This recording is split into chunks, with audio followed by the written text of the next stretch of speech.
Sportageous. Sport gets smarter. Hello, everyone, and welcome to another episode of the Sportageous Cast. Be sure to like, subscribe, and follow wherever you're tuning in from. Our guest today, well, he is a former squash player, one of the most accomplished international squash referees, the chairman of the Squash Rackets Association of Zimbabwe, and most recently, he was elected as the president of the African Squash Federation. Lucky Mlilo, welcome to the show, mate. Thank you so much. I appreciate being invited to the show. It's great to have you here, Lucky. And look, before we get into obviously your election and what the work you'll be doing, can you run everyone watching and listening through a little bit about your career within the game? So you've done so many things in squash. Would love for the man himself to break it down. Thank you so much. Yes, as you rightly indicated, I started playing squash in 2004, but that was at a late stage. And I played from the 6th league up until the 1st league. And just a correction, I'm still playing squash. Oh, okay. Yeah. Yes, I still play 1st league squash in Zimbabwe at a local club called the Queen Sports Club. It's quite well known for hosting cricket matches. And then I got into coaching by accident. That was 2007 in Malawi. I had gone to play in the Malawi Open, and after playing, I was asked to referee some games, and I did well. People were happy, and then in 2009, I went to Namibia as a player representing Zimbabwe. I also went there and refereed a few matches, and then I was encouraged by a colleague who's into coaching. His name is Mashumba Mkumba. He asked if I could be interested in being a referee. I said yes. He said, why don't you attend some of the world referees conferences? And I certainly did that by attending one in Paderborn in Germany. And I also attended another in Jordan. And I've refereed at all levels, club level, national level, the All Africa Juniors and Seniors Championships. I have been the tournament referee since 2012. I've refereed at the Men's World Championships in Germany, in France. I was also the championship referee at the World Juniors in Namibia. I've also refereed at PSA matches in El Gona and at the Giza in Cairo, Egypt. So that is the refereeing aspect. But administratively, I would say I've been an administrator since I started playing squash in 2004. When I joined the Queen Sports Club, I became the captain, so I was in charge of organizing tournaments, organizing tours. We even went to Botswana. And then I rose to the executive committee of the province where I became the vice president. So then from there, I got into the national executive, and I've been the chairman of the Squash Rackets Association since 2012. And then I became the vice president of the Squash Federation of Africa. And this is my 8th year. And I then rose and ascended to the position of president. Wow. So you've done essentially everything in the game. So I think that depth and experience, obviously the breadth and depth of everything that you've done ties in really well with the fact that you are now the president. And what will that role involve? I know that before we started the cast, you were telling me that, you know, you're having a lot of meetings, there's a lot of media, but what will the role as president involve for you? Yeah, well, what it entails is that I'm leading in a continent that has close to 30 countries that are playing squash. What happened was that as of last year, squash in Africa had really hit rock bottom, and we only had 4 countries that were paid up. But through my efforts and other members, we managed to get 20 countries when we went for the AGM this year. So we've got a good program where we are talking to African countries that are playing squash on a social basis. We are assisting them to come up with formal structures so that they can establish proper structures, executive committees, leagues, competitions, and also look at the grassroots levels, which is schools. That is where we can tap talent from. So it means I'll be presiding over the affairs for the next 4 years. And it is my hope that by then we should have close to 40 countries that will be playing squash in Africa. Africa has 55 countries, and if we can get 40 countries playing squash, I'll be a very happy man. Yeah, absolutely. Look, let's hope so, Lucky, that does happen. Always room for the sport to grow and sort of captivate the audiences and the mind of the fans. You talked a little bit about sort of grassroots activation and tapping into sort of youth participation.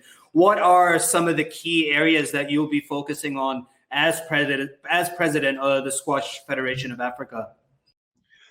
Basically, there are quite a number of key areas that I will be focusing on. Just before the elections, I had a manifesto that I used, and it had 9 points that I was looking at.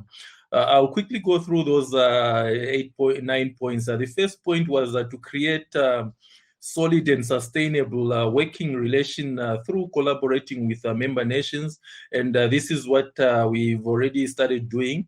The second point was to strive for the implementation of best practices by learning from our mother body, which is the WSF, PSA, and other regional federations. Already I'm working closely with the Pan-African Federation. I'm also working closely with the French Squash Federation as well. The third point I had was to develop a strategic plan. Definitely for these next 4 years, we need a proper roadmap. We haven't had a strategic plan since I joined the SFA. So we are working on that, and we will align it to the WSF vision and mission. And then the fourth item I had on my manifesto was to develop a good governance. And here I'm looking at having things like audited accounts on an annual basis. We haven't had them in almost 12 years. And the fifth point that I'm looking at is the resurrection of and promotion of marquee events like the All Africa Juniors and Seniors. Definitely 2022, we should have the seniors in Zimbabwe, and hopefully Mauritius will host the juniors. Already we are working this year to host an African juniors tournament in Cairo in honor of the late President Hani Hamuda. We hope that we will have at least 6 countries, but I'm assured that we will get as close as 10 countries. The sixth item that I had on my manifesto was the increase in financial stability. The SFA has been relying on subscriptions, which is not much in terms of sustaining the organization, and the money that we get from spin. So those are the two streams of revenues where we have been getting our income. And what has been happening is that we've just been allocating those monies towards coaching, where we send expert coaches to needy countries. But what we've said, we need to operate more commercially, where we can enter into strategic partnerships with big corporates in the world, so that we can have more income coming through our way, and that way we will be able to do a lot of programs in all corners of Africa. And then the seventh item that I looked at was the increase in coaches and referees. We are closely following the WSO for referees, and we will certainly introduce the program to all corners of Africa so that we have qualified coaches and qualified referees. We know, with the exception of Egypt and South Africa, they do have quite a number of qualified coaches in those two areas. I'll just give you an example. Zimbabwe, for instance, I'm the only international referee in Zimbabwe, so we really need to work hard. And then the eighth point that I looked at was to increase capacity and diversity through the promotion of Squash 57. I've already talked to my friend Patrick Osborne and Lolik Gillen on this issue, and definitely there are just about 2 or 3 countries that are playing Squash 57 in Africa, but I'm sure by the end of next year we should have quite a number of countries. And then the ninth point on my manifesto was the lobbying of inclusion of squash in multi-sports. We are already working on with the Ghana local organizing committee to have squash played in 2023 when they host the All Africa Games, which are now called Africa Games. So hopefully we will be paying a visit. I'm working closely with the WSF CEO. Basically, that was my vision that I put on the table, the vision and strategy during my tenure. Yeah, that sounds like a very, very big job, Lucky. And I think, you know, a man of your experience, we'll hope that, you know, you are able to do this and, you know, grow the sport in the region. And I wish you all the best on that front. What, you know, I find interesting, and, you know, it's obviously something that you can see throughout the sort of key points that you've just raised there, is that when you think of Africa as a whole continent, it's a powerhouse in terms of growth and potential, both at an economic level. Everyone talks about this at a political, social level. Everybody talks about, you know, the growth and potential in Africa. When we think of sport, really the only sport in Africa that sort of seeps through each and every diverse culture and nation and identity is football. And then, you know, sort of cricket to another extent. When it comes to squash, there's really only, I'd say, Egypt, and then perhaps to an extent, South Africa. What do you think, if you expand on some of the points that you touched on, needs to be done to grow the game in other parts of the continent? So, you know, places like Zimbabwe, or you spoke about Malawi previously. So in other areas within the continent, how do you see yourself sort of expanding on these key points across your strategic vision? Thank you, Zushan. Yes, I'll give you an example. In Zimbabwe, squash has been perceived as an elite sport, and that you find that most schools do not have squash court. We do have what we call the former Group A schools that had squash courts. But over the period, those squash courts have been lying idle, and some are in a dilapidated state.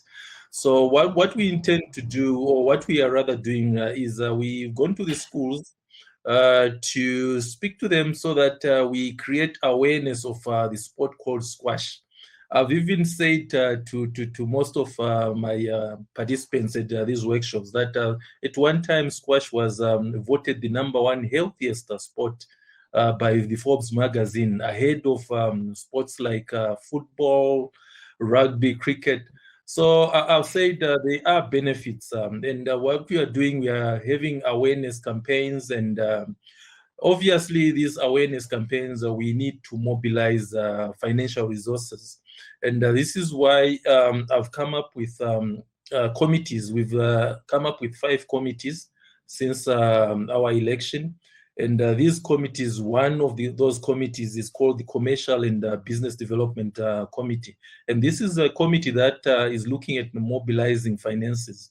And then we do have a committee, the Championship and Development Committee. And this is the committee that will be running along with development programs, both in coaching and refereeing. And then we do have other committees like Ethics and Compliance Committee. And then the finance and audit committee, obviously, when the finances are there, we need proper, the amount to be, the monies to be accounted for in a proper way. So basically, we are coming up with awareness programs. And if you look at our presence on social media, we have been present in terms of Facebook, but already we've got an IT expert that will head one of our committees, which is the IT and marketing. He's rebranding everything. We are coming up with a new website. We will be having Twitter. We will be having Instagram. So we will be quite active in terms of on the social platform as well. So that is our thrust for the time being. I think that's great. I'm all for digital activation. So obviously being at Sportages, that is a bit of a natural part of what we do. But I think that is a fantastic way to really sort of bring in the youth and attract a lot of those people who do sort of, spend a lot of their times on a phone. So great work there, Lucky. Look, and coming to Zimbabwe in specific, of course, when I think of Zimbabwe, I think of, football and cricket.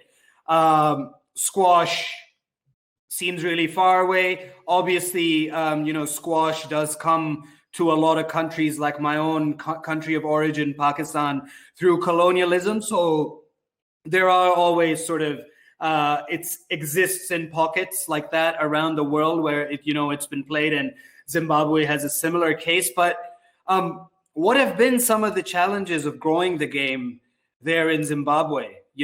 Of course, you've already got a saturated market.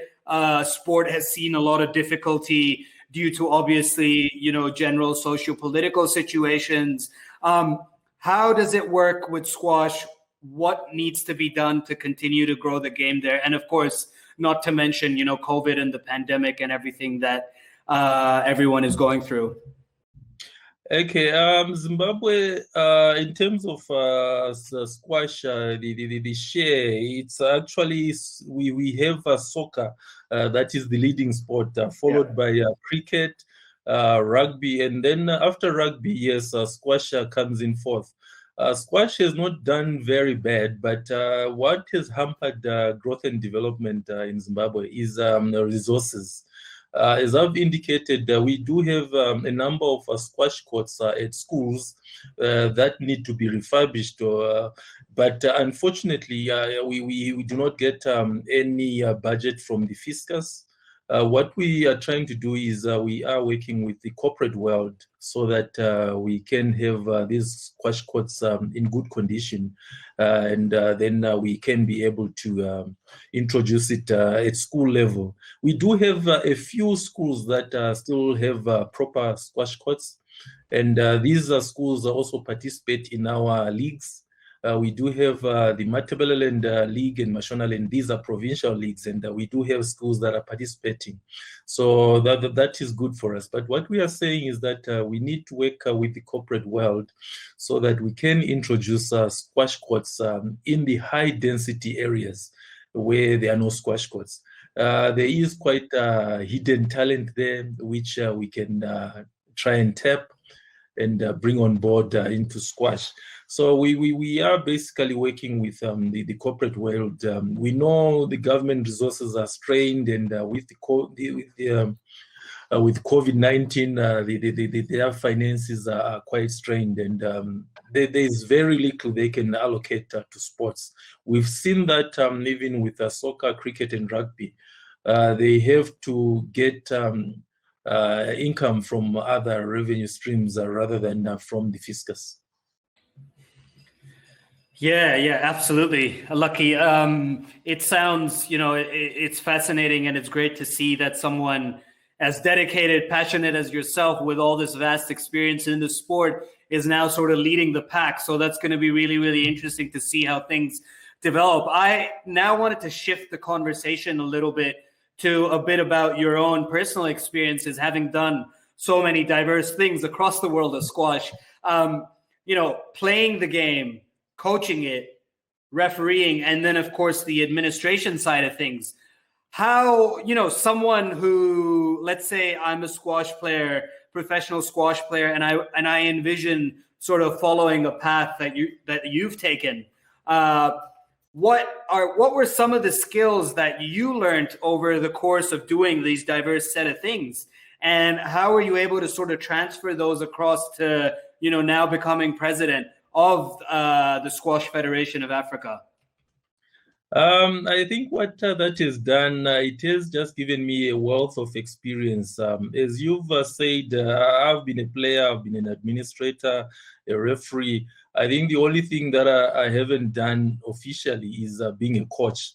But I'll tell you that I have coached quite a number of people that have never played squash in their lives, and they're good players now.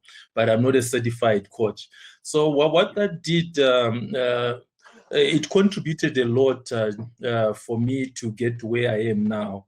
Because what it means as a leader, I do understand players' concerns. I do understand the referees' concerns. I recall at times when I'm playing squash as a player, and there are certain decisions that I find that the referee would not have done well. I normally argue and say, but let me give you an example. I'm now using my position as a referee. So it has just come in as an added advantage for me. That wealth of experience. I now relate with players, coaches, administrators across the world. And even when I got the position of president, I was getting messages, congratulatory messages from players from other countries and referees, coaches. So that has just come as an added advantage. And I think it will help me to understand the sport of squash very well. Absolutely. But of course, with all those great things, Lucky, they're all often, of course, and it can't have happened without any sort of challenges. And on this sort of road and journey, and while the journey isn't completed by any means, you got 4 years ahead of you to make your mark on this front, and then even beyond that in the future. What have been some of the challenges for you personally across this journey so far, and how have you sort of overcome them, and are there any in specific that you sort of want to highlight? Yeah, there has been quite a number of challenges, and the biggest challenge has been the issue of financial resources. I'll give you an example. Going to most of these international for these international tournaments where I was refereeing, most of the time I would sacrifice my own savings to attend these refereeing tournaments, and even getting assessed, I would use my own money. And then the other challenge as an administrator that I've also encountered is the issue of at times language. Africa is quite a huge continent, and I found out that there are certain countries that are not English speaking. And what I did just before the AGM, I noticed that we have some Francophone countries that had come on board. And I said to the World Squash Federation CEO that we need to have an interpreter during our AGM. So our AGM was conducted in English, and it was also conducted in French. And what we've also done as a new executive, we've interpreted our constitution, which was in English. We now have a copy in French. So we are catering for other countries. And as I've indicated, that language has also been a barrier. I had to undergo some French lessons a few months ago, and I'm glad that I can now communicate in French as well. That's fantastic, and it's so important that in a continent as diverse and rich in culture as Africa, you are sort of emphasizing the importance of that diversity and really looking at how different countries and regions may interact and engage. So, look, Lucky, I really wish you all the best, and congratulations once again on becoming president of Squash Federation of Africa. And for everyone watching and listening, I think, as you heard Lucky mention, they are going to be super active on social media, so be sure to go and follow them. And we'll also have Lucky's social media profile linked in the description or caption below. So if you think there's some work that you can do with Lucky and the Federation, feel free to get in touch. We at Sportages will always be around to support. Lucky, thanks so much for coming on once again, and wish you all the best for the future. Thank you so much, Jushan. It's been an honor and a privilege to be invited as your guest. Thank you so much. The honor is mine. The honor is mine. Yeah, thank you.